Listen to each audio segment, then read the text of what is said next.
Okay, so next concept, that is a World Wide Web basics. Files interconnected via hypertext. तो actually हम इसके ऊपर बात कर चुके हैं, मैं सिर्फ चीज़ों को समराइज़ कर रहा हूँ और मेन की टर्म्स के ऊपर आना चाह रहा हूँ कि जिनका आपको बहुत सारा इल्म होना चाहिए। आप इंटरनेट यूज़ करते हैं तो आपको इन चीज़ों का पता होना चाहिए। मेन थीम्स और मेन कॉन्सेप्ट्स मैं डिफाइन कर चुका हूँ। So file interconnected by the hypertext. World wide web के ऊपर क्या होता है कि आपकी फाइल्स आपस में लिंक्ड होती हैं, डिफरेंट इन्फॉर्मेशन आपस में लिंक होती हैं। So web pages make up a website include the home page. और ये होम पेज क्या होता है, हम इसकी बात भी कर चुके हैं कि वेबसाइट को जब आप ओपन करते हैं तो पहला पेज सामने आता है, उसे होम पेज कहते हैं। सो लिंक्स होते हैं, हाइपर लिंक्स भी अवेलेबल होते हैं, वेब सर्वर्स भी अवेलेबल होते हैं इनके बैकएंड पे। अब डोमेन कहाँ से आ रही है जी, कौन सी ऐसी कंपनी है, कौन सा ऐसा कंप्यूटर है जो उस वेबसाइट को आपकी स्क्रीन पर लोड कर रहा है, तो वो वेब सर्वर इन्वॉल्व हो जाते हैं उसके अंदर। इंपॉर्टेंट चीज़ जो यहाँ पे है वो क्या है, URL। URL क्या चीज़ होती है, यूनिफाइड रिसोर्स लोकेटर। उसके लिए हम HTTP प्रोटोकॉल यूज़ करते हैं जो कि हाइपरटेक्स्ट ट्रांसफ़र प्रोटोकॉल होता है, जो आपको ट्रांसफ़र करने की, आपके टेक्स्ट को वन लोकेशन से अनदर लोकेशन पे ट्रांसफ़र करने की सर्विसेज प्रोवाइड करता है।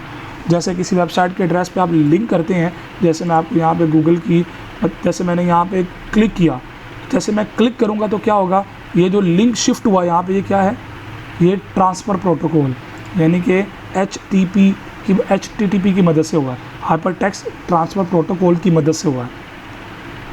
सो उसके अलावा जो आपके वेब पेजेस हैं वो इस लैंग्वेज के अंदर लिखे जाते हैं, जिसे कहते हैं HTML, हाइपरटेक्स्ट मार्कअप लैंग्वेज। ये वो मार्कअप लैंग्वेज होती है जिसकी मदद से आप इसको वेबसाइट को डेवलप करते हैं। इस कोर्स के एंड पे अगर आप लोगों की मोटिवेशंस हाई रही तो इंशाल्लाह हम उसके ऊपर भी बात करेंगे और HTML लैंग्वेज को भी थोड़ा सा जो है वो ओवरव्यू करेंगे। जैसे कि देखेंगे बैकएंड पे इसका प्रोग्राम है, कोड है पूरा, तो वो कोड किस में लिखा जाता है, नॉर्मली हम वेब पेजेस बनाने के लिए HTML लैंग्वेज को यूज़ करते हैं, जिसकी फुल फॉर्म क्या है, हाइपरटेक्स्ट मार्कअप लैंग्वेज। एक डेकोरेटेड लैंग्वेज होती है जिसकी एक्सटेंशन टाइप नॉर्मली .htm.html होती है। देखिए जैसे ये पेज खुला हुआ है तो ये .com कमर्शियल है, तो इसी तरह कोई और वेबसाइट अगर हम इंफॉर्मेशन के लिए ओपन करेंगे, जैसे ये है, तो यहाँ पे इनके .html वेबसाइट ओपन हुई होती हैं तो उनके एक्सटेंशन होती है। ये लेटेस्ट इंटरफेसेस हैं इसलिए यहाँ पे शो नहीं होती। अब बहुत सारी चीज़ें जो है वो अपडेट हो चुकी हुई हैं, बट इट डजंट मीन के कॉन्सेप्ट ख़त्म हो गए, कॉन्सेप्ट वही है। अब एक वेबसाइट के एड्रेस को आप किस तरह आइडेंटिफाई करते हैं, इसका मतलब क्या है। इस HTTP:// का मतलब क्या है, वेब प्रोटोकॉल स्टैंडर्ड है। HTTP का मतलब क्या है, हाइपरटेक्स्ट ट्रांसफ़र प्रोटोकॉल, और :/ का मतलब ये इसका स्टैंडर्ड है, यानी कि लिखने का तरीक़ाकार है इसका। आप नहीं लिखेंगे, वो खुद ही डेवलप कर लेगा। जैसे देखें ये गूगल की सर्विसेज में देखें तो HTTPS: मैंने तो ये नहीं लिखा, लाइक देखें मैं दोबारा लिखता हूँ आपके सामने, मैंने लिखा जी www.google.com। सो मैं एंटर करता हूँ, देखें मैंने तो कुछ नहीं लिखा HTTP, हुआ ये कि वो खुद ही उसने ऑब्ज़र्व किया कि ये hypertext transfer protocol with security, S का मतलब सिक्योर होता है, ठीक है। तो ये HTTP:/ ये आपका वेब प्रोटोकॉल का एक स्टैंडर्ड होता है। www इंडिकेट करता है कि ये वर्ल्ड वाइड वेब है। इस डॉट के बाद जो CNN है, एक्चुअली ये उस वेब सर्वर का नाम है। जैसे ये google.com है तो गूगल इस सर्वर का नाम है जहाँ से ये सर्विसेज मिल रही हैं हमें, जहाँ से हमें सर्विसेज मिल रही हैं। उसके बाद .com के बाद ये जो .com है, कॉम का मतलब इसकी एक्सटेंशन है, टाइप है, नेचर है।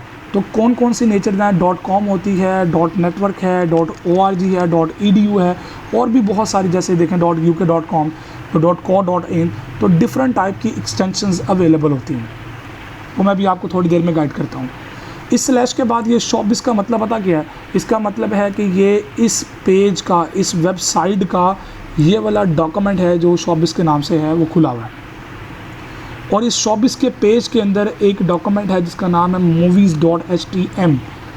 ये वो डॉक्यूमेंट नेम है, फाइल नेम एक्सटेंशन के, ये कौन सी वाली फ़ाइल खुली हुई है। So that is a complete name of your website.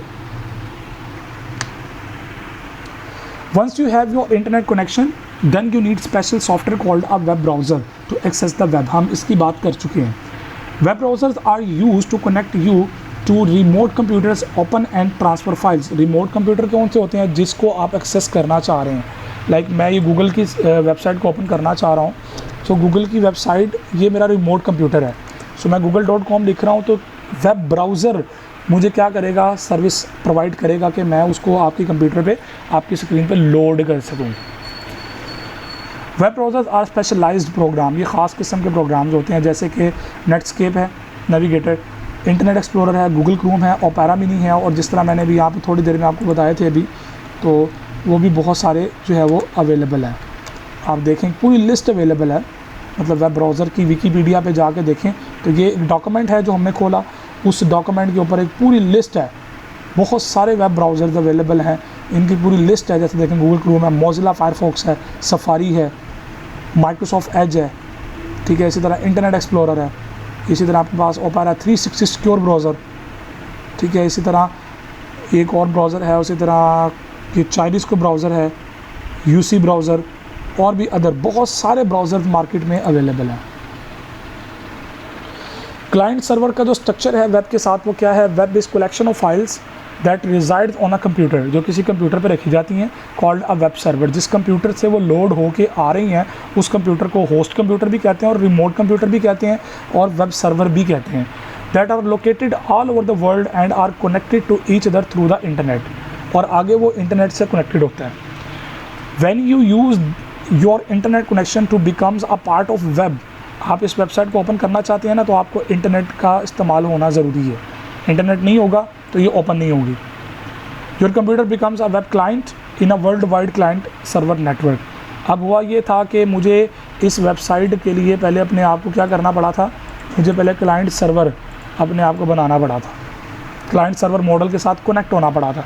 यहाँ पे ये सर्टिफिकेट्स, उसके कुकीज़ और पूरी चीज़ें यहाँ पे देखें ना, कनेक्शन इज सिक्योर, सारी डिटेल यहाँ पे अवेलेबल है। तो ये क्लाइंट सर्वर मॉडल का मैं पार्ट बना था, मैं इसका पार्ट बनाऊँ।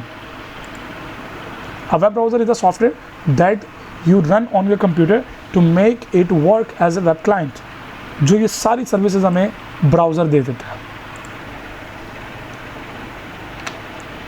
वेब ब्राउज़र्स की बात हम कर चुके हैं, थोड़ा सा सिर्फ इसको एक्सप्लेन करना है। और web browsers are programs use to explore the internet, जो इंटरनेट को एक्सप्लोर करने के लिए इस्तेमाल होते हैं। There are many web browsers programs available including Netscape, Navigator, Internet Explorer and Opera. Internet Explorer is an internet browser made by Microsoft and comes with the Windows operating system. Normally जब आप Windows install करते हैं तो Windows के साथ ही ये Internet Explorer आपको विरासत में मिलता है। Let's start with some common terminologies. अब हम अपने लेक्चर के आखिरी हिस्से की तरफ आ रहे हैं।